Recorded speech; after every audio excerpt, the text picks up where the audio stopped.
Jesus Christ. ஆண்டவராகிய இயேசு கிறிஸ்துவின் நாமத்தினாலே உங்கள் யாவருக்கும் என்னுடைய வாழ்த்துக்களை நான் தெரிவித்துக் கொள்கிறேன். This is a wonderful opportunity for the believers in Tamil Nadu to come together to hear God's word.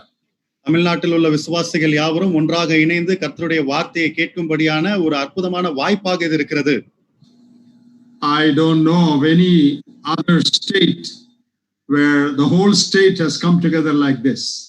வேறு எந்த ஒரு மாநிலமும் இப்படி முழு மாநிலத்தின் விசுவாசிகளும் ஒன்றிணைந்ததை நான் இந்த காலகட்டத்திலே பார்க்கவில்லை.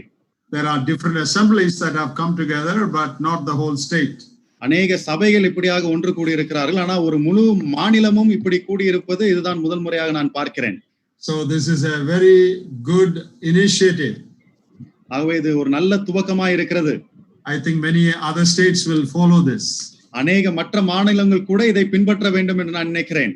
Now we are living in the last days, as all of us know. நாம் எல்லாரும் அறிந்த வண்ணமாக நாம் கடைசி காலகட்டங்களிலே வாழ்ந்து கொண்டிருக்கிறோம். Actually, we are living in the last minute of the last days. கடைசி நாட்களுடைய கடைசி நிமிடத்திலே நாம் வாழ்ந்து கொண்டிருக்கிறோம். So it is very important as to remind ourselves of our responsibilities in these last days. ஆகவே இந்த கடைசி காலகட்டங்களிலே நம்முடைய பொறுப்புகள் என்னென்ன என்பதை நாம் நினைவுபடுத்திக் கொள்வது மிகவும் அவசியமாக இருக்கிறது. We need to look into God's word to see the exhortations given to us in view of the last days. கடைசி காலகட்டத்தை குறித்த மட்டிலே தேவனுடைய வார்த்தை நமக்கு எப்படிப்பட்ட ஆலோசனைகளை சொல்லுகிறது என்பதை பார்க்க வேண்டிய கட்டாயத்தில் நாம் இருக்கிறோம். Now for us, when we talk about the last days, what is primarily before us is the return of the Lord Jesus Christ. கடைசி நாட்களை குறித்து நாம் பேசும்போது முதலாவதாக நம்முடைய காரியத்துக்கு வரக்கூடிய விஷயம் என்னவென்று சொன்னால் ஆண்டவராகிய இயேசு கிறிஸ்துவினுடைய இரண்டாம் வருகை. There are many other world events like wars and so many other things in connection with the last days. கடைசி காலகட்டத்தோடு சம்பந்தப்பட்ட நிலைமையிலே யுத்தங்களும் போர்களும் பலவிதமான உலக நிகழ்வுகள் இருக்கத்தான் செய்கிறது. But for us believers, the greatest thing that we can think of in relation to the last days is the return of the Lord Jesus Christ. ஆனால் விசுவாசிகளாகிய நமக்கு கடைசி நாட்களை குறித்து நாம் சிந்திக்கும் போது நாம் சிந்திக்கக்கூடிய மாபெரும் காரியம் என்னவென்று சொன்னால் ஆண்டவர் இயேசு கிறிஸ்துவினுடைய இரண்டாம் வருகைதான். So we are going to focus only on that. ஆகவே நாம் அந்த காரியத்தில் மட்டுமே இப்பொழுது நாம் நம்முடைய கவனத்தை செலுத்த இருக்கிறோம். There are many other things that we can study about the last days. கடைசி நாட்களை குறித்து நாம் பேசும்போது பல காரியங்களை நம்மால் படிக்க முடியும். But we are going to focus only on the return of the Lord Jesus Christ. ஆனால் இன்றைக்கு நாம் கர்த்தராகிய இயேசு கிறிஸ்துவினுடைய இரண்டாம் வருகையை குறித்து மட்டுமே நாம் மைய கருத்தாய் வைத்து சிந்திக்க இருக்கிறோம். Now when you read the New Testament epistles and even the Gospels, you have many exhortations in connection with the return of the Lord Jesus. புதிய ஏற்பாட்டினுடைய நிருபங்களையும் இல்லை என்றால் நீங்கள் சுவிசேஷத்தை கூட வாசிப்பீர்கள் என்று சொன்னால் ஆண்டவர் இயேசு கிறிஸ்துவினுடைய வருகையை குறித்த ஒரு சில ஆலோசனைகள் நமக்கு வழங்கப்பட்டிருக்கிறது. I want to bring to your notice 4 special passages in the New Testament that talk about the return of the Lord Jesus. இன்றைக்கு உங்களுடைய கவனத்திற்கென்று புதிய ஏற்பாட்டிலே சொல்லப்பட்டிருக்கிற 4 வேத பகுதிகளை நான் உங்களுக்கு கொண்டு வர இருக்கிறேன். இந்த 4 பகுதிகளும் ஆண்டவர் இயேசு கிறிஸ்துவினுடைய வருகையை குறித்த பகுதிகளாக இருக்கிறது. But we cannot go in detail to each one of them. ஆனால் ஒவ்வொரு பகுதியையும் நாம் மிக ஆழமாய் போய் சிந்திக்க போகிறதில்லை. We will only refer to some of them. அதையெல்லாம் நாம் சற்று அப்படி பார்க்க போகிறோம். And as time permits, we will explain 1 or 2 passages. நேரம் அனுமதிக்கிறதற்கு ஏற்றபடியாக 1-2 பகுதிகளை நாம் விளக்கி பார்க்கலாம். Now before we go on to read those passages, அந்த வேத பகுதிகளை வாசிக்க போவதற்கு முன்பதாக now what is the test to prove that we are committed to the return of the Lord Jesus? ஆண்டவர் இயேசு கிறிஸ்துவினுடைய வருகைக்காக நாம் அர்ப்பணிக்கப்பட்டவர்களாய் இருக்கிறோம் என்பதற்கான பரிசோதனை என்ன? Now many of us are interested in the end time truths. நம்மிலே அநேகர் கடைசி கால சத்தியங்களை குறித்து கேட்பதற்கு நாம் ஆர்வமாய் இருக்கிறோம். I am also interested in that. அதிலே எனக்கும் கூட ரொம்ப ஆர்வம் உண்டு. And there are some of our preachers who are experts, who are scholars in that field. அந்த குறிப்பிட்ட காரியத்தை விளக்கி சொல்வதிலே நம் மத்தியிலே ஒரு சில பிரசங்கிமார்களும் ஆசிரியர்களும் இருக்கிறார்கள். அவர்கள் அதிலே கைத்தேர்ந்தவர்களாய் இருக்கிறார்கள். And they do it very well. அவர்கள் மிக சிறப்பாக அதை விளக்கி சொல்லக்கூடியவர்களாய் இருக்கிறார்கள். It is good to hear those things. அந்த காரியங்களை எல்லாம் கேட்பது மிக நல்ல காரியம். But that is not enough. ஆனால் அது போதாது நமக்கு. I don't know if you have noticed this one thing in the scriptures. வேதத்திலே இந்த ஒரு காரியத்தை நீங்கள் கவனித்திருக்கிறீர்களா என்று எனக்கு தெரியவில்லை. Wherever we read about the return of the Lord Jesus in the New Testament, ஆண்டவராகிய இயேசு கிறிஸ்துவினுடைய வருகை குறித்து எப்போதெல்லாம் நாம் புதிய ஏற்பாட்டிலே வாசிக்கிறோமோ, along with that we have instructions concerning our practical responsibility. அதோடு கூட நம்முடைய நடைமுறை வாழ்க்கையிலே நாம் கடைபிடிக்க வேண்டிய பொறுப்புகள் என்னென்ன என்பதை குறித்தும் அங்கேயே சொல்லப்பட்டிருப்பதை பார்க்க முடியும். Have you noticed that? அதை நீங்கள் கவனித்ததுண்டா? You take any New Testament passage, புதிய ஏற்பாட்டினுடைய எந்த வேத பகுதியை வேண்டுமானாலும் நீங்கள் எடுத்துக்கொள்ளலாம். wherever you read about the coming of the Lord Jesus, எந்த இடத்திலெல்லாம் நீங்கள் ஆண்டவர் இயேசு கிறிஸ்துவினுடைய இரண்டாம் வருகை குறித்து வாசிக்கிறீர்களோ, the next thing spoken of is what are we supposed to do about it. தொடர்ந்து அதற்கு பிற்பாடு வரக்கூடிய காரியம் என்னவென்றால், ஆகவே இப்படி இருக்கிறபடினாலே நாம் என்ன செய்ய வேண்டும்? Our problem is we focus only on the first part and we don't give attention to the second part. நம்முடைய பிரச்சனை என்னவென்று சொன்னால், நாம் முதலாவது பகுதியை மட்டுமே நாம் கவனிக்க கூடியவர்களாக இருந்துவிட்டு இரண்டாம் பகுதியை நாம் அங்கே புறக்கணித்து விடுகிறோம். The Lord is coming back. ஆண்டவர் மறுபடியும் வருகிறார். So what? ஆகவே என்ன? Nothing. ஒண்ணும் இல்ல. That is our problem. அதுதான் நம்முடைய பிரச்சனை. That is not how the scripture says that. வேதம் அதை அப்படி சொல்லவில்லை நமக்கு. Let me show you some, just quote some verses. நான் ஒரு சில வசனங்களை உங்களுக்கு நான் மேற்கோள் காட்டுகிறேன். In 1 John 14 we read about the return of the Lord.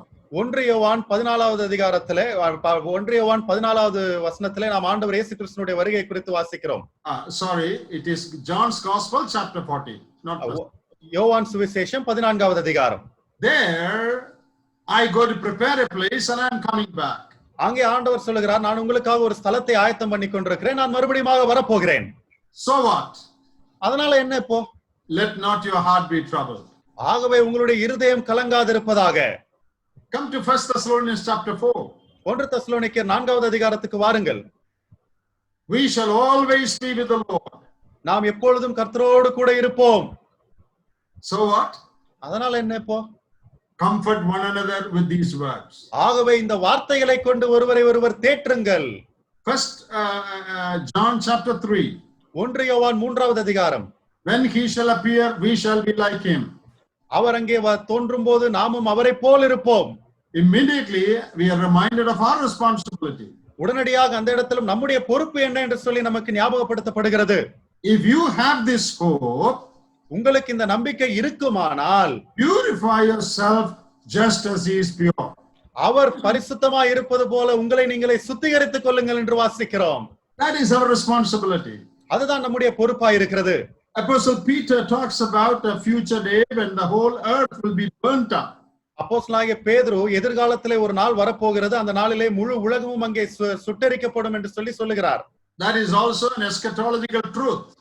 அதுவும் கூட எதிர்காலத்திலே நடக்கக்கூடிய ஒரு சத்தியமாய் இருக்கிறது. Therefore we need to live a godly life. That is what it says there. ஆகவே நாம் ஒரு தெய்வபக்தி உள்ள வாழ்க்கை வாழ வேண்டியவர்களாக இருக்கிறோம். அதுதான் அங்கே சொல்லப்பட்டிருக்கிற சத்தியம். So all these passages that talk about the return of the Lord Jesus also speak about our responsibility. எப்பொழுதெல்லாம் வேதம் ஆண்டவராகிய இயேசு கிறிஸ்துவினுடைய இரண்டாம் வருகை குறித்து பேசுகிறதோ அந்த எல்லா இடங்களிலும் நம்முடைய பொறுப்பு அதோடு கூட என்னவா இருக்கிறது என்பதை குறித்து வேதம் சொல்லுகிறது.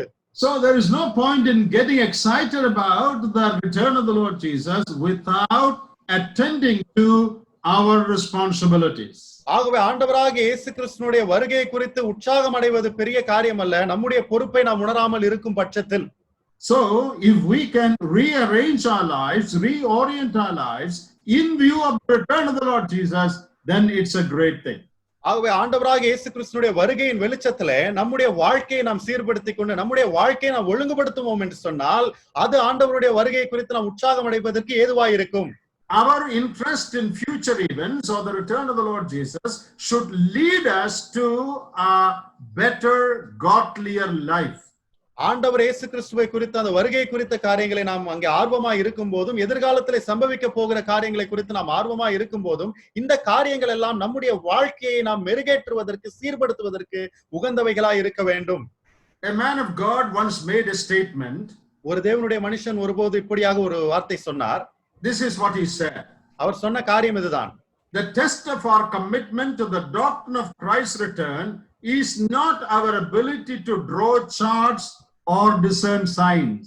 ஆண்டவராகிய இயேசு கிறிஸ்துனுடைய அந்த வருகையையும் ஆண்டவராகிய அந்த கடைசி கால காரியங்களை குறித்து நாம் சிந்திக்கும் போது நாம் பெரிய அட்டவணைகளை எல்லாம் போட்டு பல படங்களை எல்லாம் போட்டு அந்த காரியங்களை விளக்குவது அல்ல மிக முக்கியமான ஒரு பரிசோதனை. But our thinking and our acting, praying. ஆனால் நம்முடைய சிந்திக்கிற விதம், நாம் செயல்படுகிற விதம், நாம் ஜெபிக்கிற விதங்கள், if our thinking and praying are right, our lives should be right. நம்முடைய சிந்திக்கிற விதமும் நம்முடைய ஜெபமும் சரியா இருக்கும் என்று சொன்னால் நம்முடைய வாழ்க்கையும் சரியா இருக்க வேண்டும். If our prayer life is confused, it is because the mind is confused. நம்முடைய ஜெப வாழ்க்கை அங்கே குழப்பமாய் காணப்படும் என்று சொன்னால் நம்முடைய மனமும் அங்கே குழம்பி இருக்கிறது என்று தான் அர்த்தம். Now there is nothing wrong in having charts or studying about the eschatological events. இப்படி பெரிய அட்டைகளையும் வரைபடங்களையும் வைத்துக்கொண்டு எதிர்காலத்தில் நிகழக்கூடிய காரியங்களை குறித்தெல்லாம் படிப்பதில் எந்த தவறும் இல்லை. But that should result in a life of prayer and practical action. ஆனால் அந்த காரியங்கள் எல்லாம் நம்மை ஜெபத்திற்கு ஏதுவான ஒரு வாழ்க்கைக்கும் நாம் நம்முடைய வாழ்க்கையிலே நடைமுறையிலே நாம் பின்பற்ற வேண்டிய காரியங்களை பொறுப்பாய் செய்வதற்கும் நகர்த்தி செல்ல வேண்டும். So there are many exhortations in the New Testament in connection with the return of the Lord Jesus. ஆகவே ஆண்டவராகிய இயேசு கிறிஸ்துவினுடைய இரண்டாம் வருகை சம்பந்தப்பட்ட பொருட்களே அநேக பொறுப்புகள் ஆலோசனைகள் நமக்கு அங்கே சொல்லப்பட்டிருக்கிறது. Now there are many truths presented there, but we will quickly run through some of them. அநேக சத்தியங்கள் இங்கே சொல்லப்பட்டிருக்கிறது, ஆனால் மிக வேகமாக ஓடோடி ஒரு சில காரியங்களை நாம் சிந்திக்கலாம். We will first start with 1 Peter chapter 4. முதலாவதாக 1 பேதுரு 4வது அதிகாரத்திலிருந்து நாம் ஆரம்பிக்கலாம். When you read verses 7 to 11, அதிலே 7 முதல் 11 வரை உள்ள வசனங்களை நீங்கள் வாசிப்பீர்கள் என்று சொன்னால், there we read about 4 or 5 responsibilities of believers in view of the return of the Lord. ஆண்டவர் இயேசு கிறிஸ்துவினுடைய வருகையின் வெளிச்சத்திலே விசுவாசிகள் செய்ய வேண்டிய ஒரு 4-5 பொறுப்புகள் அங்கே சொல்லப்பட்டிருக்கிறதை நம்மால் பார்க்க முடியும். But because we have to go to other passages also, we will quickly glance through this passage. நாம் மற்ற பகுதிகளையும் சிந்திக்க வேண்டிய அவசியம் இருக்கிறபடினாலே மிக வேகமாக ஓடோடி இந்த பகுதியை நாம் சிந்தித்து போகலாம். And now in verse 7 it says, the end of all things is at hand. அங்கே 7வது வசனத்தை நாம் வாசிக்கும் போது 1 பேதுரு 4வது அதிகாரம் 7வது வசனம், எல்லாவற்றுக்கும் முடிவு சமீபமாயிற்று. Therefore do these things. ஆகையால் இந்த காரியங்களை எல்லாம் செய்யுங்கள். So what are the things that we should do? அங்கே சொல்லப்பட்டிருக்கிற காரியங்கள் எல்லாம் என்னென்ன? The first thing mentioned there in verse 7, 7வது வசனத்திலே சொல்லப்பட்டிருக்கிற முதல் காரியம் என்னவென்று சொன்னால், we have to be sober and watch unto prayer. நாம் தெளிந்த புத்தி உள்ளவர்களாய் இருந்து ஜெபம் பண்ணுவதற்கு ஜாக்கிரதை உள்ளவர்களாய் இருக்க வேண்டும். Now the words used there have different shades of meaning. இங்கே சொல்லப்பட்டிருக்கிற இந்த வார்த்தைகளுக்கு பல கோணங்களிலே பல அர்த்தங்கள் இருக்கிறது. In English, the words self-control and moderation are used there. அங்கே ஆங்கிலத்திலே பார்க்கும்போது சுய கட்டுப்பாடோடு நீங்கள் ஜாக்கிரதையாய் கவனமாய் இருங்கள் என்று சொல்லக்கூடிய அர்த்தத்திலே அது வருகிறது. That means you should be of sound mind. அப்படி என்று சொன்னால் நாம் அங்கே தெளிந்த புத்தி உள்ளவர்களாக இருக்க வேண்டும். It means you should be serious and watchful. அப்படி என்று சொன்னால் நீங்கள் ஜாக்கிரதையாக எச்சரிக்கையாக கவனமாய் இருக்க வேண்டும். You should be well balanced and clear headed. நீங்கள் தெளிந்த புத்தி உள்ளவர்களாக ஒரு சமநிலையோடு கூட காணப்பட வேண்டும். Don't live as if you are sleeping. தூங்கிட்டே இருக்கிற மாதிரி எப்போதும் வாழக்கூடாது.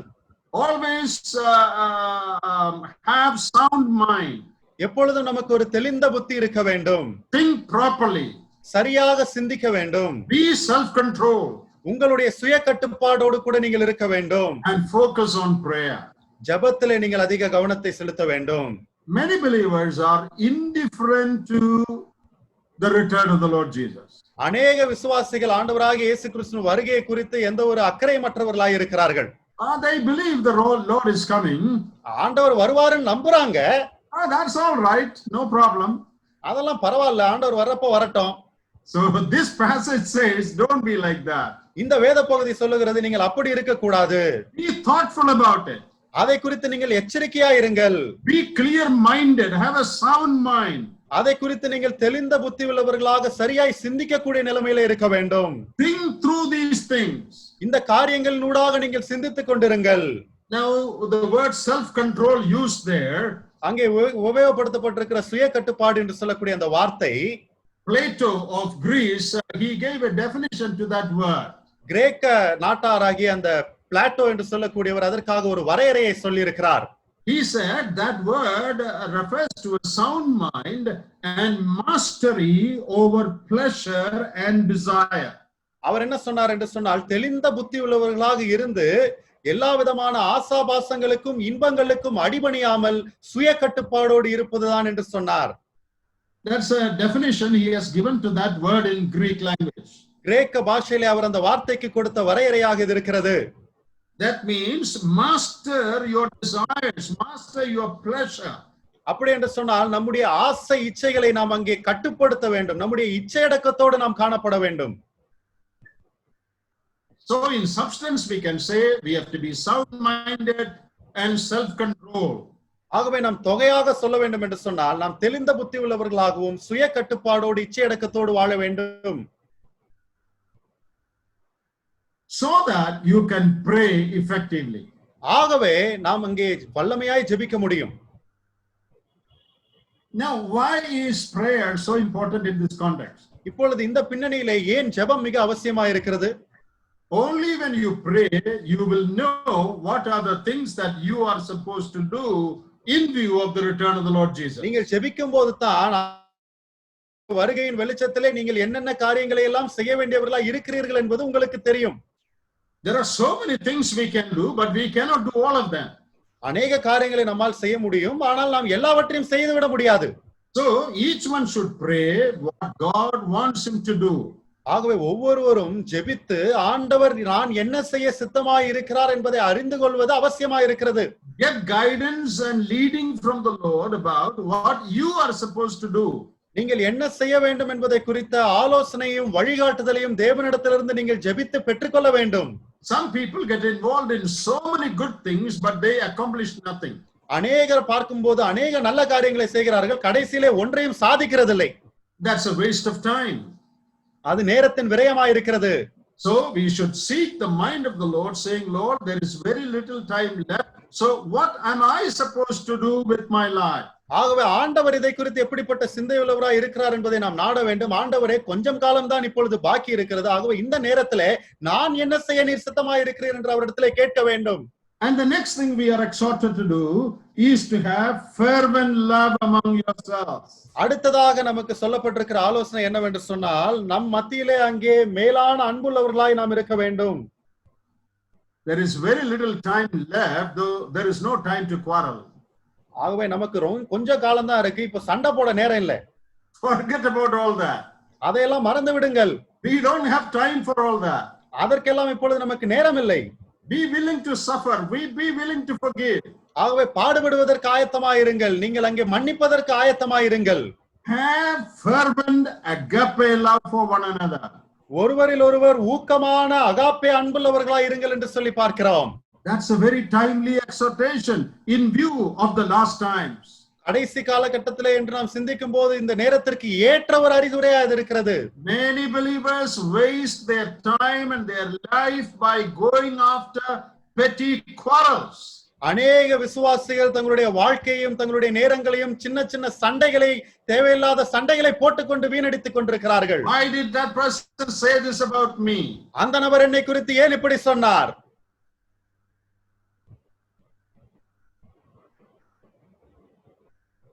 Why did he write this about me?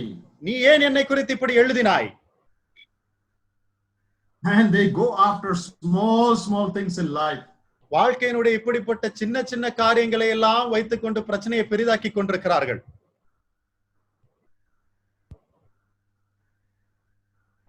Don't do that. நீங்கள் ஒருபோதும் அப்படி செய்யக்கூடாது. Focus on love. அன்பிலே நீங்கள் ஊக்கமுள்ளவர்களாய் இருக்க வேண்டும். And the word love here is the word agape. இங்கே சொல்லப்பட்டிருக்கிற அன்பிற்கான வார்த்தை அகாப்பே அன்பு. It is not just liking somebody. ஒருவரை விரும்புவது அல்லது பொதுவா நேசிப்பது அல்ல. It is seeking the well-being of the other person. மற்றவர்களுடைய நலத்தை விரும்ப வேண்டிய காரியம் இது. Even if you don't like something about somebody, it doesn't matter. You be concerned about his well-being. யாரோ ஒருவரை குறித்து ஏதோ ஒரு காரியம் உங்களுக்கு பிடிக்கவில்லை என்று சொன்னாலும் பரவாயில்லை, நீங்கள் அவர்களுடைய நலத்தை விரும்ப வேண்டும். Bible does not ask us to like one another.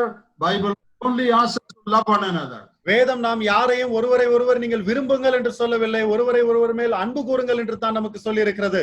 There may be many things that you don't like about certain people. ஒரு சில ஆட்களை குறித்து அவர்களுடைய காரியத்தை வாழ்க்கையில் இருக்கக்கூடிய ஒரு சில காரியத்துல உங்களுக்கு உடன்பாடு இருக்காமல் இருக்கலாம். But that is no reason for you to be bitter or angry or revengeful towards that person. ஆனால் அதை காரணமாக வைத்துக்கொண்டு நீங்கள் மனதிலே கசப்பை கொண்டு அவர்கள் மேல் கோபம் கொண்டு அவர்களுக்கு எதிராக காரியங்களை செய்ய வேண்டும் என்ற அவசியம் இல்லை. Seek his well-being. Do all you can for his good. அவர்களுக்கான நலத்தை நீங்கள் நாட வேண்டும். அவர்களுக்கு எது நன்மையோ அதை நீங்கள் செய்ய வேண்டும். That is the meaning of agape. Agape அன்பு என்று சொன்னால் அதற்கான அர்த்தம் அதுதான். Time is short. நேரம் குறுகியதா இருக்கிறது. We have very little time. நமக்கு மிக குறைவான நேரம் தான் நம்ம கையில இருக்கிறது. Therefore, focus on what is important. ஆகவே எது முக்கியமோ அதன் மேலே நாம் கவனத்தை செலுத்த வேண்டும். You should have intense, unfailing, real and deep concern for others. ஆழமான ஒருபோதும் துவண்டு போகாத நிலையான ஒரு அக்கறையும் கரிசனையும் அன்பும் மற்றவர்களுக்கு மேல் நீங்கள் வைக்க வேண்டும். That is fervent love. அதுதான் அங்கே அன்பை குறித்த காரியமா இருக்கிறது. And a third thing mentioned here, இங்கே சொல்லப்பட்டிருக்கிற மூன்றாவது காரியம் என்னவென்று சொன்னால், verse 9, use hospitality one to another. ஒருவரை ஒருவர் உபசரியுங்கள் என்று சொல்லி நாம் இங்கே வாசிக்கிறோம். That means you should be willing to share what you have with others. அப்படி என்று சொன்னால் உங்களிடத்துல என்ன இருக்கிறதோ அதை நீங்கள் மற்றவர்களோடு பகிர்ந்து கொள்ள ஆயத்தமுள்ளவர்களாய் இருக்க வேண்டும். There is no time to amass wealth and treasures in this world.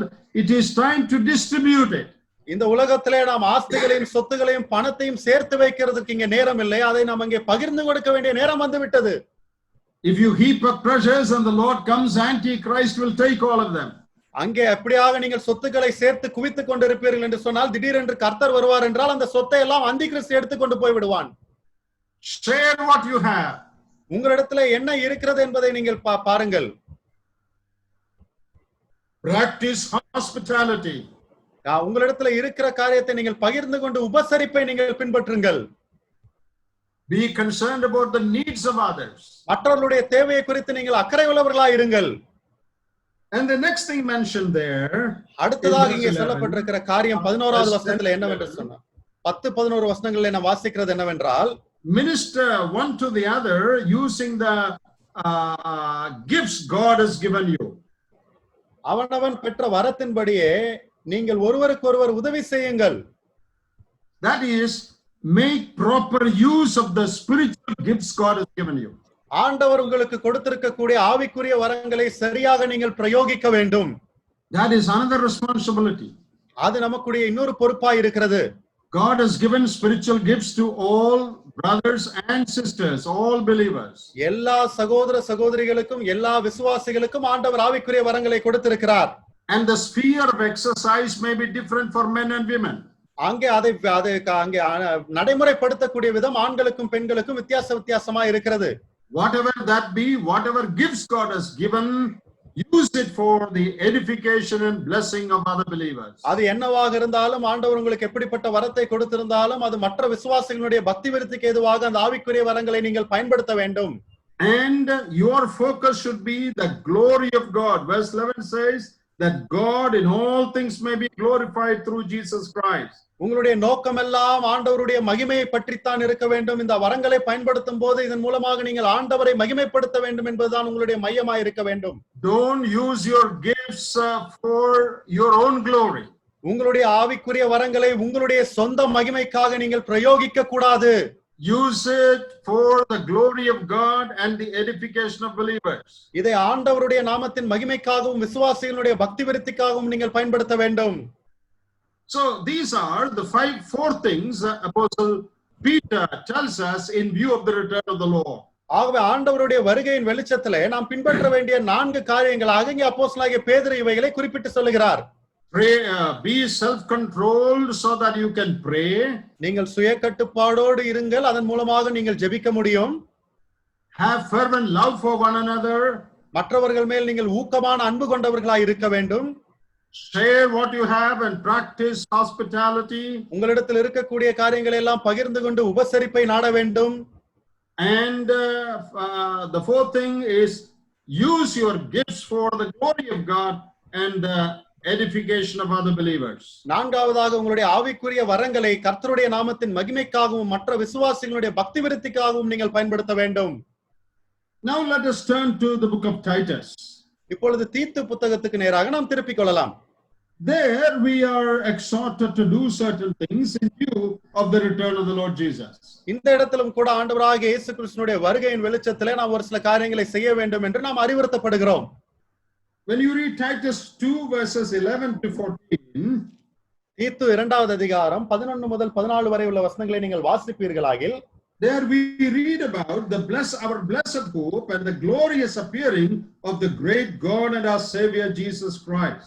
நம்முடைய ஆசீர்வதிக்கப்பட்ட நம்பிக்கை குறித்தும் ஆண்டவராகிய இயேசு கிறிஸ்துவினுடைய மகிமையான பிரசன்னமாகுதலை குறித்தும் நாம் இங்கே வாசிக்கிறோம்.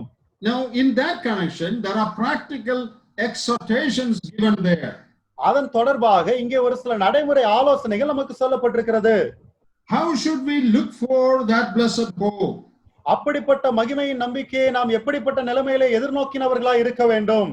In verse 12 it says you should deny ungodliness and worldly lust and live soberly, righteously and godly in this present world. 12வது வசனத்திலே நாம் வாசிக்கும் போது நாம் அவபக்தியையும் லௌகீக இச்சைகளையும் வெறுத்து தெளிந்த புத்தியும் நீதியும் தேவ பக்தியும் உள்ளவர்களாய் உலகத்திலே ஜீவனம் பண்ணி என்று வாசிக்கிறோம். Living like this, you should be looking for the blessed hope that is ahead of you.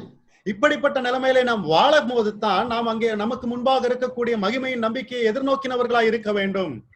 So we say we are looking for the return of the Lord Jesus.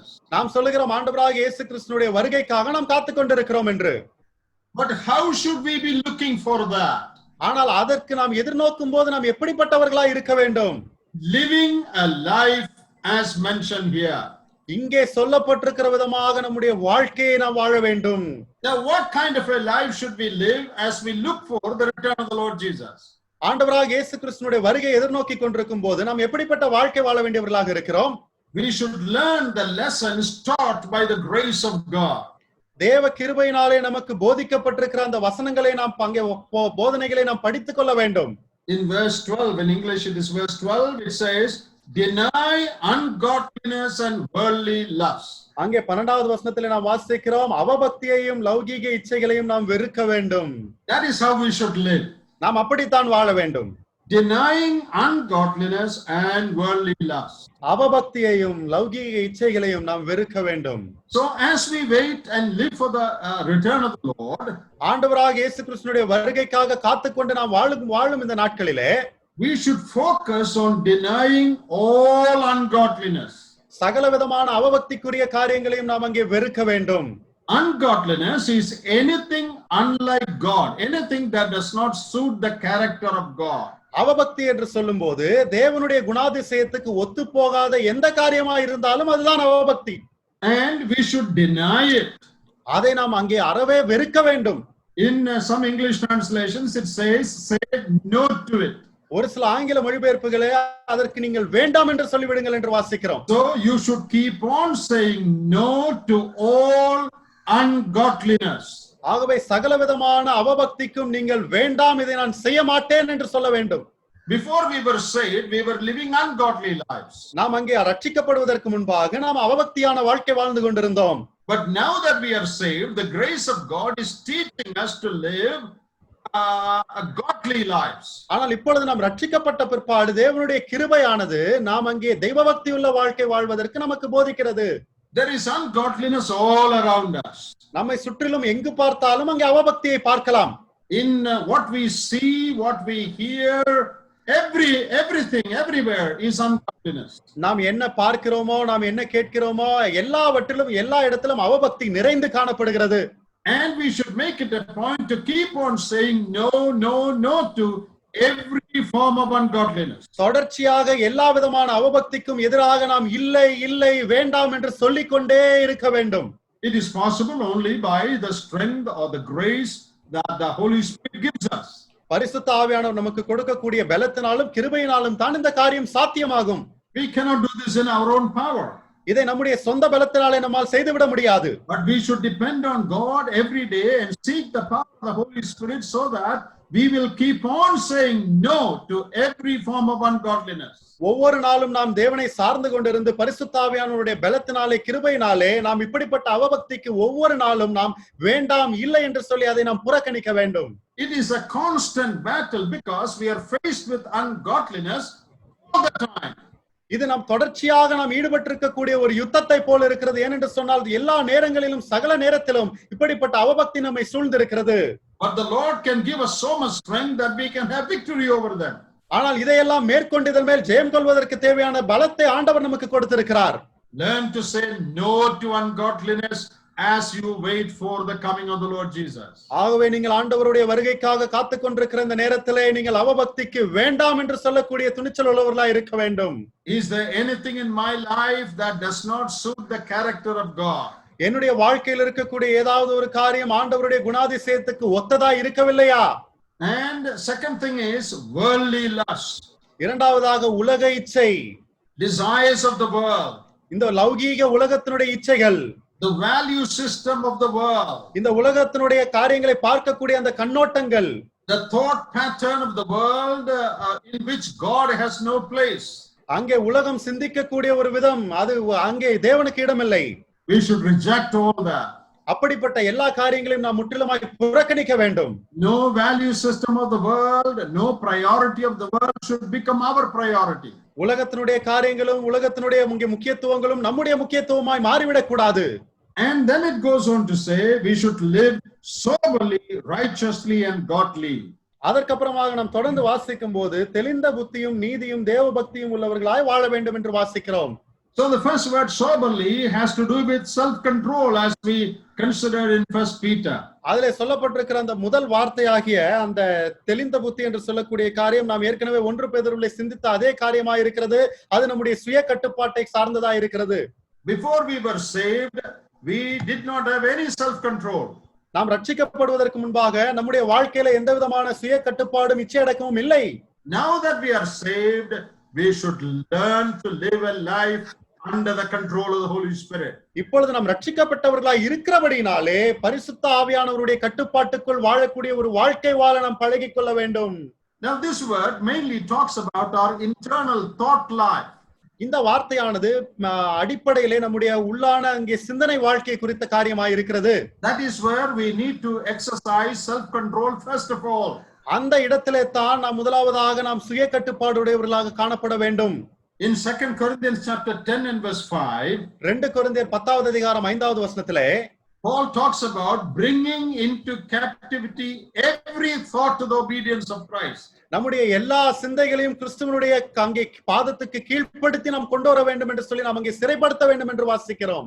Though Paul is talking about something else there, that principle can be borrowed in this context.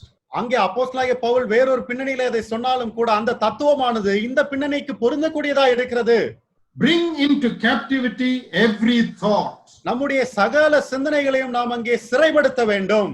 Wrong thoughts keep coming to us uninvited by us. தவறான சிந்தனைகள் நம்முடைய வாழ்க்கையிலே நாம் அழைக்காமலே வந்துவிடக் கூடியதா இருக்கிறது. But as they come and knock at the door of our mind, we should say, no, I won't let you in. ஆனால் அந்த சிந்தனைகள் எல்லாம் வந்து நம்முடைய மனதின் கதவை தட்டும் போது நாம் இல்லை, இந்த சிந்தனைகளை நான் அனுமதிக்க மாட்டேன் என்று சொல்லி அவைகளை புறக்கணிக்க வேண்டும். Don't entertain wrong thoughts. Don't tolerate them. அப்படிப்பட்ட தவறான சிந்தனைகளை ஒருபோதும் நாம் அனுமதிக்க கூடாது, அதை நாம் சகித்துக் கொள்ள கூடாது. Any thought of anxiety or greed or lust or bitterness, we should learn to control them. பயத்தின் எண்ணமோ பெருமையின் எண்ணமோ அங்கே கசப்பின் எண்ணமோ பொறாமையின் எண்ணமோ இப்படிப்பட்ட காரியங்கள் எல்லாம் வரும்போது அதையெல்லாம் அங்கேயே நாம் வெட்டி நறுக்க வேண்டும். We cannot stop them from coming. அந்த சிந்தனைகள் எல்லாம் வராதபடிக்கு நம்மால் முற்றிலுமாய் தடுக்க முடியாது. But when they come and tempt us, we can say no to them. ஆனால் அந்த சிந்தனைகள் எல்லாம் வந்து நமக்கு சோதனையை உண்டாக்கும் போது அவைகளுக்கெல்லாம் இல்லை என்று சொல்ல முடியும் நம்மால். By any chance, if you ever entertain a wrong thought, the moment you realize it, confess it to God. ஏதாவது ஒரு சூழ்நிலையில இப்படிப்பட்ட ஒரு தவறான சிந்தனை உங்களுடைய மனதிலே வந்திருக்கும் என்று நீங்கள் கண்டுபிடிப்பீர்கள் என்றால் அதை நீங்கள் உணர்ந்த மாத்திரத்திலே இதை நீங்கள் தேவனிடத்திலே அங்கே நீங்கள் அவரிடத்திலே போய் அதை அறிக்கை செய்ய வேண்டும். So keep your inner life absolutely pure. ஆகவே உங்களுடைய உள்ளான வாழ்க்கையை நீங்கள் முற்றிலுமாய் பரிசுத்தமாய் காத்துக்கொள்ள வேண்டும். That is the holy life that Apostle Peter asks us to live. அப்படிப்பட்ட பரிசுத்தமான வாழ்க்கை வாழும்படியாகத்தான் அப்போஸ்தலனாகிய பேதுரு நம்மை வினவுகிறார். As this world is going to be burnt up with fire, live a holy, godly life. இந்த உலகமானது இப்படிப்பட்ட அக்கினியினாலே பட்சிக்கப்படக்கூடிய இந்த சூழ்நிலையிலே ஒரு பரிசுத்தமான தூய்மையான வாழ்க்கை வாழ வேண்டும் என்று சொல்லி நமக்கு அறைகூவல் விடுகிறார். And the second thing mentioned there is live a righteous life. இரண்டாவதாக அங்கே சொல்லப்பட்டிருக்கக்கூடிய காரியம் நீங்கள் நீதியுள்ள வாழ்க்கை வாழ வேண்டும். That has to do with our external life, our life in the society, our life in this world. அது நம்முடைய வெளிப்படையான வாழ்க்கையை பொறுத்த காரியமாக இருக்கிறது. நாம் சமுதாயத்தில் எப்படி வாழுகிறோம், இந்த உலகத்தில் எப்படி வாழுகிறோம் என்கிறதை பொறுத்ததா இருக்கிறது. Be righteous in all your dealings. உங்களுடைய எல்லா விதமான அங்கே கொடுக்கல் வாங்கல் எல்லா காரியங்களிலும் நீங்கள் அங்கே நீதியா இருக்க வேண்டும். In your money matters, in keeping your promises, in your giving and taking, in your borrowing, in all these things, be absolutely righteous. உங்களுடைய வாக்கை கொடுத்த வாக்கை காப்பாற்றுவது, உங்களுடைய பண காரியங்கள், உங்களுடைய கொடுக்கல் வாங்கல் மற்ற எல்லா விதமான காரியங்களிலும் நீங்கள் முற்றிலுமாய் நீதி உள்ளவர்களாய் காணப்பட வேண்டும். It is very sad that many believers are failing here. They are not careful in these areas. அன்றைக்கு மிகவும் துக்ககரமான காரியம் என்னவென்று சொன்னால் அநேக விசுவாசிகள் இந்த இடங்களில் எல்லாம் தோல்வியடைந்தவர்களாக இருக்கிறார்கள். But as you wait for the blessed hope, you need to live a righteous life in all your dealings. ஆனால் இந்த மகிமையின் நம்பிக்கைக்காக நாம் காத்துக் கொண்டிருக்கக்கூடிய இந்த நேரத்திலே நம்முடைய எல்லா விதமான வாழ்க்கை சூழல்களிலும் நாம் அங்கே நீதியுள்ள வாழ்க்கை வாழக்கூடியவர்களா இருக்க வேண்டும். So soberly has to do with your inner life and righteously has to do with your outer life. ஆகவே தெளிந்த புத்தி என்று சொல்லும்போது நம்முடைய உள்ளான வாழ்க்கையை பொறுத்த காரியமா இருக்கிறது. நீதி உள்ளவர்களா இருக்க வேண்டும் என்று சொல்லும்போது நம்முடைய வெளியரங்க வாழ்க்கையை பொறுத்த மட்டும் இருக்கிறது. And the third word used there, live a godly life in this present world. மூன்றாவதாக நாம் வாசிக்கிற இந்த காரியம் என்னவென்று சொன்னால் தேவபக்தி உள்ளவர்களாய் உலகத்திலே நாம் வாழ வேண்டும். That has to do with the world above. அது மேலான உலகத்தை குறித்த ஒரு காரியமா இருக்கிறது. All your transactions with heaven and with God should be proper. நாம் தேவனோடு கூட பரலோகத்தோடு கொண்டிருக்கக்கூடிய எல்லா விதமான தொடர்பும் அங்கே ஒழுங்காய் காணப்பட வேண்டும். Your fellowship with God, தேவனோடு கூட நமக்குள்ள ஐக்கியம், your communion with God, தேவனோடு நமக்கு இருக்கக்கூடிய அந்த உறவு, all your transactions with God should be properly managed. தேவனுக்கும் நமக்கும் இருக்கக்கூடிய சகல விதமான தொடர்புகளும் சரியாய் அங்கே நிர்வகிக்கப்பட வேண்டும். Spending time with God, தேவனோடு கூட நாம் செலவழிக்கக்கூடிய நேரம், talking to God, தேவனோடு கூட பேசக்கூடிய நேரம், listening to God, தேவனுக்கு செவி கொடுத்து கேட்கக்கூடிய நேரம், all your business with heaven should be proper. பரலோகத்தோடு நமக்கு இருக்கக்கூடிய எல்லா விதமான தொடர்பும் ஈடுபாடும் அங்கே ஒழுங்கும் நேர்த்தியுமாய் இருக்க வேண்டும். Living in this manner, you look for that blessed hope. இப்படிப்பட்ட விதத்திலே நாம் வாழும்போது நாம் அங்கே அப்படி வரக்கூடிய அந்த மகிமையின் நம்பிக்கையை எதிர்நோக்கி இருக்கிறோம். So look at the clear instruction about our life. What sort of a life should we live as we wait for the return of the Lord Jesus? ஆகவே நம்முடைய வாழ்க்கை குறித்து சொல்லப்பட்டிருக்கிற தெளிவான ஆலோசனைகளை பாருங்கள். ஆண்டவர் இயேசு கிறிஸ்துவின் வருகைக்காக நாம் காத்துக் கொண்டிருக்கிற தருணத்திலே எப்படிப்பட்ட வாழ்க்கை உள்ளவர்களாய் நாம் வாழ வேண்டும். Oh, the Spirit of God has given us very clear, practical instructions as to how we should live in view of the return of the Lord. இங்கே தேவ ஆவியானவர் ஆண்டவராக இயேசு கிறிஸ்துவின் வருகையின் வெளிச்சத்திலே நாம் எப்படிப்பட்டவர்களாய் வாழ வேண்டும் என்பதை குறித்த மிக தெளிவான அருமையான நடைமுறை ஆலோசனைகளை நமக்கு அங்கே கொடுத்திருக்கிறார். Now in 1 John chapter 2 and verse 28, we have another exhortation in view of the return of the Lord Jesus. 1 யோவான் 2வது அதிகாரம் 28வது வசனத்திலே இன்னொரு பகுதியா இருக்கிறது. இந்த இடத்திலும் கூட ஆண்டவர் இயேசு கிறிஸ்துவின் வருகையிலே நாம் எப்படி இருக்க வேண்டும் என்கிற ஆலோசனை நமக்கு சொல்லப்பட்டிருக்கிறது. And now little children, abide in him, that when he shall appear, we may have confidence and not be ashamed before him at his coming. Uncle, verse number 28, chapter 2, first John 2:28. 1 யோவான் 2வது அதிகாரம் 28வது வசனம். இப்படி இருக்க பிள்ளைகளே, அவர் வெளிப்படும் போது நாம் அவர் வருகையில் அவருக்கு முன்பாக வெட்கப்பட்டு போகாமல் தைரியம் உள்ளவர்களாய் இருக்கும்படிக்கு அவரில் நிலைத்திருங்கள். Oh, here Apostle John says, abide in him. நாம் அவர்களை நிலைத்திருக்க வேண்டும் என்று இங்கே யோவான் சொல்லுகிறார். That is in connection with the appearing of the Lord Jesus. இது ஆண்டவர் இயேசு கிறிஸ்துவினுடைய அங்கே பிரசன்னமாகுதலை குறித்த காரியமாக இருக்கிறது. So that when he comes, you will not be ashamed. ஆகவே அவர் வரும்போது நீங்கள் வெட்கப்பட்டு போகாமல் இருப்பீர்கள். Well, that means that some people will be ashamed at the coming of the Lord Jesus. அப்படி என்று சொன்னால் ஆண்டவர் இயேசு கிறிஸ்துவினுடைய இரண்டாம் வருகையின் போது ஒரு சில ஆட்கள் அங்கே வெட்கப்பட்டு போவார்கள். Therefore, you should abide in him. ஆகவே நீங்கள் நிலைத்திருக்க வேண்டும் அவரிலே. Now, in one sense, all believers are those who abide in the Lord. ஒரு விதத்திலே எல்லா விசுவாசிகளும் தேவனிலே நிலைத்துத்தான் இருக்கிறார்கள். Because we are related to him by life. ஏனென்று சொன்னால் நாம் ஜீவனோடு கூட அவரிலே தொடர்புடையவர்களாய் இருக்கிறோம். But in a practical sense, abide means maintaining intimate fellowship and walk with the Lord.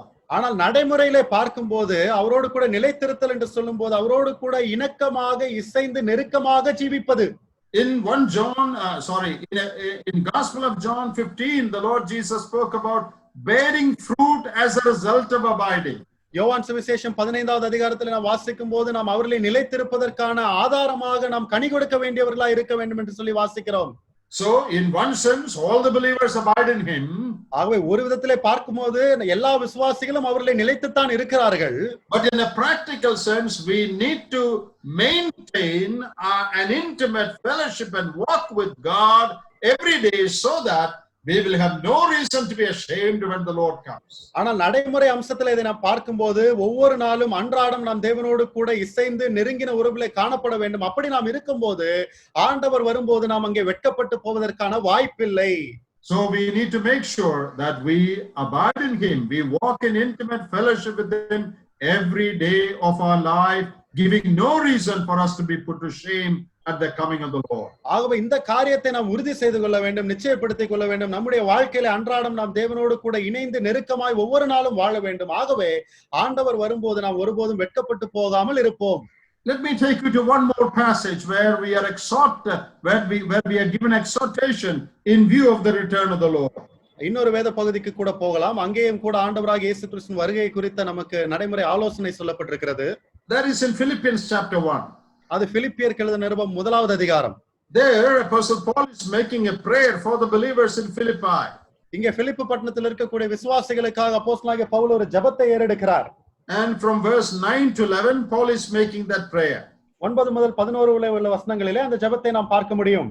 And one of them has to do with the return of the Lord Jesus. அதிலே இருக்கக்கூடிய ஒரு காரியமானது ஆண்டவருடைய வருகையோடு சம்பந்தப்பட்டதா இருக்கிறது. In verse 10 we read that you may be sincere and without offense till the day of Christ. அங்கே நாம் 11வது வசனத்திலே வாசிக்கிறோம் தமிழிலே, நீங்கள் கிறிஸ்துவின் நாளுக்கென்று துப்புரவானவர்களும் இடரலற்றவர்களுமாய் இருக்க வேண்டுதல் செய்கிறேன். What is this day of Christ? கிறிஸ்துவனுடைய நாள் என்று சொன்னால் அர்த்தம் என்ன? It is referring to the judgment seat of Christ. இது கிறிஸ்துவனுடைய நியாயாசனத்தை குறிக்கக்கூடிய வார்த்தையாய் இருக்கிறது. We read about that in Corinthians and in Romans. அங்கே கொரிந்தியரிலும் ரோமரிலும் இதை குறித்து நாம் வாசிக்கிறோம். There is a time when all the believers will be asked to give an account of their life to the Lord. இந்த நேரத்திலே எல்லா விசுவாசிகளும் ஆண்டவருக்கு தங்களுடைய வாழ்க்கையின் கணக்கை ஒப்புவிக்க வேண்டும். That's a time when our lives will be evaluated, our words will be tested. இந்த நேரத்திலே தானே நம்முடைய வாழ்க்கையானது அங்கே மதிப்பீடு செய்யப்படும், நம்முடைய வார்த்தைகள் பரிசோதிக்கப்படும். And Paul is praying for the believers in Philippi. பிலிப்பு பட்டணத்து விசுவாசிகளுக்காக அப்போஸ்தலனாகிய பவுல் இங்கே ஜெபிக்கிறார். That they may be found sincere and without offense in relation to the day of Christ. நீங்கள் கிறிஸ்துவின் நாளுக்கென்று துப்புரவானவர்களும் இடரலற்றவர்களாய் இருக்கவும் வேண்டுதல் செய்கிறேன். So we have to be sincere and without offense when the Lord comes and tests or evaluates our life. ஆகவே ஆண்டவர் வந்து நம்மை பரிசோதித்து நம்முடைய வாழ்க்கையை அவர் அங்கே மதிப்பீடு செய்யும் போது நாம் துப்புரவானவர்களாயும் இடரலற்றவர்களாயும் இருக்க வேண்டும். Look at those two words. அந்த இரண்டு வார்த்தைகளை சற்று சிந்திக்கலாம். The first word is sincere in English. ஆங்கிலத்திலே அது சின்சியர் என்று வருகிறது, தமிழிலே துப்புரவானவர்கள் என்று வருகிறது. Now that word actually literally means without wax, wax wax. இந்த வார்த்தையினுடைய நேரடி அர்த்தம் என்னவென்று சொன்னால் மெழுகு இல்லாமல், எந்த விதமான பூசி மொழுகளும் இல்லாமல் துப்புரவாய் இருத்தல். That is the meaning of that word. அதுதான் அந்த வார்த்தையினுடைய அர்த்தம். In the olden days when people used to make pots, அப்ப அந்த பண்டை காலத்திலே மக்கள் அங்கே பானைகளை எல்லாம் செய்யும்போது sometimes there would be holes in it.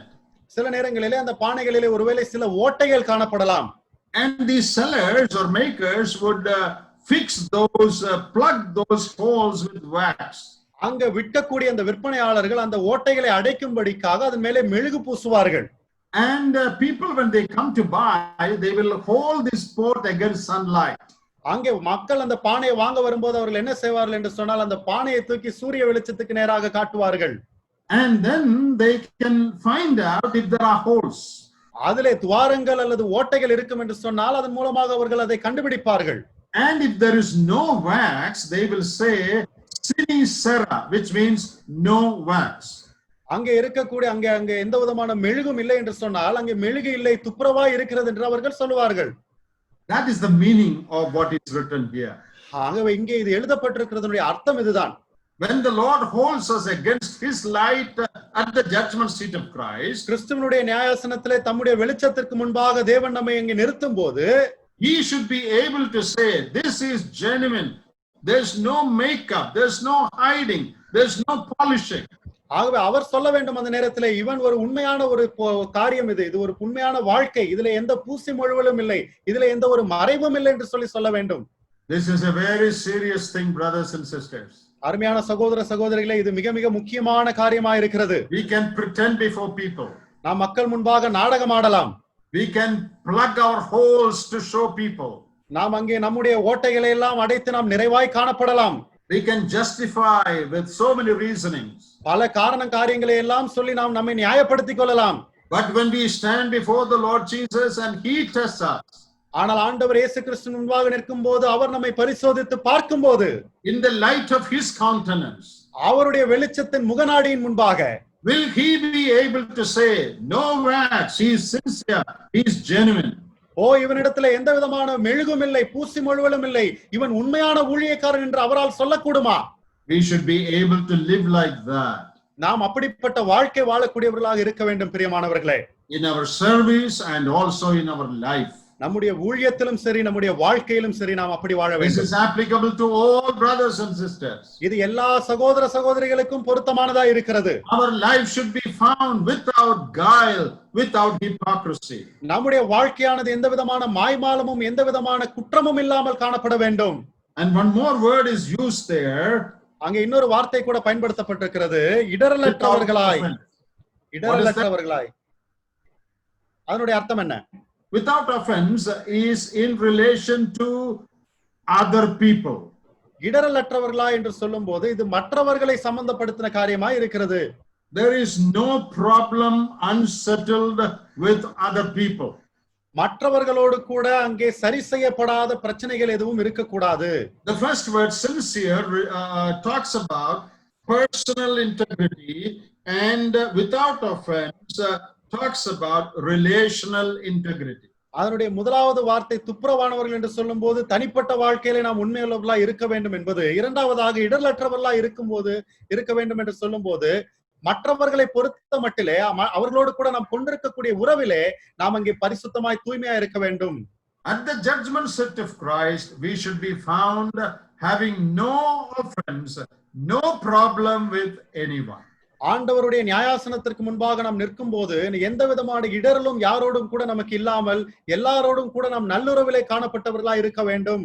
There are many believers who have unsettled problems with others.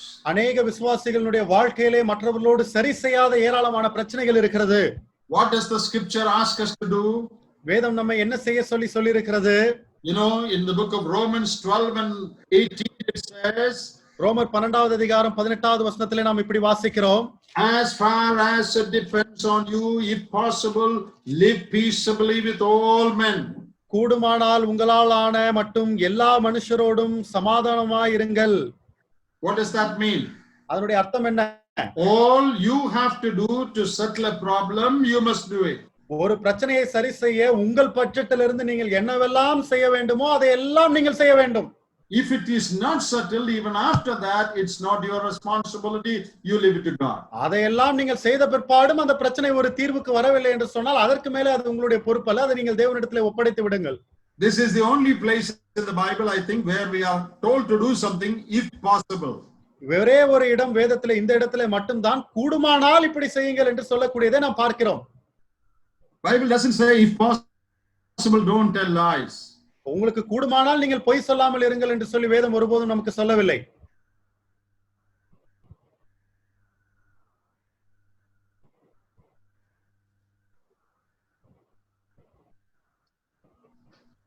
There's no such words. Oh, sorry uncle, we lost you there. Yeah. If possible don't steal. There is no such words. கூடுமானால் நீங்கள் திருடாமல் இருங்கள் என்று சொல்லி அப்படி ஒரு வசனம் இல்லை நமக்கு. This is the only place where it says if possible. இந்த ஒரே ஒரு இடத்திலே மட்டும்தான் கூடுமானால் எல்லாரோடும் என்று சொல்லி நாம் வாசிக்கிறோம். Because this involves more than one person. ஏனென்று சொன்னால் இந்த காரியமானது ஒருவரை சார்ந்ததல்ல, அதற்கு மேலான நபர்கள் சம்பந்தப்பட்டதா இருக்கிறது. Do all you can to avoid offense. ஆகவே இடரலற்றவர்களாய் நீங்கள் இருக்கும்படிக்கு உங்கள் பட்சத்திலிருந்து என்னவெல்லாம் செய்ய முடியுமோ அதையெல்லாம் நீங்கள் செய்து முடிக்க வேண்டும். So the exhortation is, in view of the return of the Lord Jesus and the judgment seat to follow, live a life without offense. ஆகவே இதனுடைய அறிவுரை என்னவென்று சொன்னால், ஆண்டவராகிய இயேசு கிறிஸ்துவினுடைய வருகையின் வெளிச்சத்திலும் நாம் கிறிஸ்துவினுடைய நியாயசனத்திற்கு முன்பாக நிற்போம் என்கிற சத்தியத்தின் வெளிச்சத்திலும் நாம் துப்புரவானவர்களாகவும் நாம் இடரலற்றவர்களாகவும் ஜீவிக்க வேண்டும். So look at the many exhortations in the scriptures in view of the coming of the Lord. ஆகவே ஆண்டவர் இயேசு கிறிஸ்துவினுடைய வருகையின் வெளிச்சத்திலே வேதம் நமக்கு சொல்லக்கூடிய ஏராளமான இந்த ஆலோசனைகளை பாருங்கள். There are many more in the scriptures, but we have no time to go into those passages. வேதத்திலே இன்னும் ஏராளமான காரியங்கள் இருக்கிறது, ஆனால் அந்த பகுதிகளை எல்லாம் போய் சிந்திப்பதற்கு நமக்கு நேரம் இல்லை. But these four passages that we considered, they are good enough for us to follow. ஆனால் நாம் இப்பொழுது சிந்தித்த இந்த 4 பகுதிகளானது நாம் பின்பற்றுவதற்கு ஏற்றதாக உகந்ததா இருக்கிறது. All of us believe we are in the last days. நாம் எல்லாருமே விசுவாசிக்கிறது என்னவென்று சொன்னால் நாம் எல்லாரும் கடைசி காலத்திலே வாழ்கிறோம் என்று. And what is happening today around the world is a clear sign of that. இன்றைக்கு உலகத்திலே நம்மை சுற்றிலும் நடக்கக்கூடிய காரியங்களை எல்லாம் பார்க்கும்போது அதெல்லாம் அங்கே வெட்ட வெளிச்சமாய் இருக்கிறது. What shall we do? நாம் இப்பொழுது என்ன செய்ய வேண்டும்? Listen to what the word says. தேவனுடைய வார்த்தை என்ன சொல்லுகிறதோ அதற்கு நீங்கள் கவனியுங்கள். So that when the Lord comes and you stand before him, you will not be ashamed. ஆகவே கர்த்தர் வரும்போது நீங்கள் அவருக்கு முன்பாக நிற்கும்போது நீங்கள் வெட்கப்பட்டு போக மாட்டீர்கள். He will be able to say, well done, good and faithful servant. அவர் உங்களை பார்த்து சொல்லக்கூடும், நல்லது உண்மையும் உத்தமமான ஊழியக்காரனே என்று. So that your life will be proved to be pleasing to God, approved unto God. ஆகவே உங்களுடைய வாழ்க்கையானது தேவனுக்கு உகந்ததாக, தேவனால் ஏற்றுக்கொள்ளப்படத்தக்கதாக இருக்க முடியும். So may we all take care to see that we attend to these practical instructions in our life. ஆகவே நாம் எல்லாரும் கவனமாக ஜாக்கிரதையாக இப்படிப்பட்ட நடைமுறை ஆலோசனைகளை நம்முடைய வாழ்க்கையில பின்பற்றுவோமாக. So that we will be able to live a life pleasing to God. ஆகவே தேவனுக்கு பிரியமான ஒரு வாழ்க்கை நாம் வாழ்வதற்கு ஏதுவானவர்களாய் இருப்போம். Let us thus prepare for the return of the Lord Jesus. ஆகவே உண்மையாகவே நாம் ஆண்டவருடைய வருகைக்காக நாம் அங்கே ஆயத்தமாவோம். May God bless these words to our hearts. தேவன் தாமே இந்த வார்த்தைகளை நம்முடைய இருதயத்துக்கு ஆசீர்வதித்து தருவாராக. I want to thank the believers in Tamil Nadu for the privilege given to share God's word with you. தமிழ்நாட்டில் உள்ள இருக்கக்கூடிய விசுவாசிகள் யாவருக்கும் இப்படிப்பட்ட ஸ்லாக்கியத்தை எனக்கு நீங்கள் கொடுத்திருக்கிறதற்காக, தேவனுடைய வார்த்தையை அறிவிக்கிறதற்கு நான் உங்களுக்கு நன்றி செலுத்துகிறேன். May God make this study a blessing to our personal lives. தேவன் தாமே நாம் படித்த இந்த காரியங்களை நம்முடைய தனிப்பட்ட வாழ்க்கைக்கு ஆசீர்வாதமாய் மாற்றி தருவாராக. ஆமென்.